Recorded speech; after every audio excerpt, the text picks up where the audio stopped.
નીરજ, જો થોડા દિવસો પહેલા આપણે જોયું છે કે આઈઆઈએફએલ ફાઇનાન્સ ઉપર આરબીઆઈ કાર્યવાહી કરી હતી. તેમના ગોલ્ડ લોન કારોબારના ડિસબર્સમેન્ટ્સ પર લગભગ 6 મહિનાનું બેન રહ્યું હતું.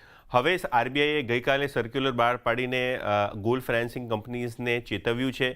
એનબીએફસીઝ હોય કે બેંક્સ હોય, ગોલ્ડ લોનના બિઝનેસમાં ઘણા બધા ઇરેગ્યુલેટરીઝ જે છે આરબીઆઈ જોઈ રહી છે ગ્રાઉન્ડ ઉપર. ઘણી બધી ઇરેગ્યુલેરિટીઝ છે. સૌથી મુખ્ય જે 4-5 પોઈન્ટ્સ છે એમાં સૌથી પહેલાં વાત છે કે ટ્રાન્સપરન્ટ નથી, કસ્ટમરનું ઇન્વોલ્વમેન્ટ નથી, અને ક્યાંક ને ક્યાંક જ્યારે એનપીએ થતું હોય છે અકાઉન્ટ ત્યારે તેને રોકવામાં આવે છે, તેને ફરી એક વખત લોન આપવામાં આવે છે. ઘણા બધા એવા મેકેનિઝમ્સથી જે છે કંપનીઓ એનપીએ છુપાડે છે. તેની સિવાય જ્યારે એનપીએ થયા બાદ ગોલ્ડ ઓક્શન થાય છે ત્યારે બી કસ્ટમરને કોન્ફિડન્સમાં નથી લેવાતો. તેની સિવાય કેશ ડિસબર્સમેન્ટનું એક મોટું ભાગ ગોલ્ડ લોન ફાઇનાન્સિંગ વખતે આરબીઆઈએ જોયું છે. ઘણી બધી કંપનીઝમાં પ્રેલેવન્ટ છે આ પ્રેક્ટિસ, કારણ કે જે લોન છે એ બેંક અકાઉન્ટમાં કે ખાતામાં જમા થવા જોઈએ તેની બદલી કેશ ડિસબર્સમેન્ટ થાય છે, ત્યાં બી ટ્રાન્સપરન્સી નથી.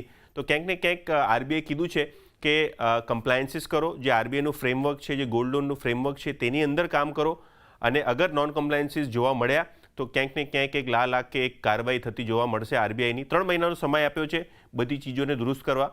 પણ જે મોટી ગોલ્ડ લોન કંપની છે જેમ કે મન્નાપુરમ અને મુથુટ, કેમ કે તે લિસ્ટેડ છે, ત્યાં થોડીક નર્વસનેસ દેખાઈ રહી છે, કારણ કે કદાચ બજારને એવું ભાસમાં આવે છે કે કદાચ અહીંયા એક ઓવરહેંગ બનતું જ જોવા મળે આગલા 3 મહિના સુધી. તો એ જોવાનું રહેશે આરબીઆઈને કેવા પગલાં આગળ જતા આવે છે.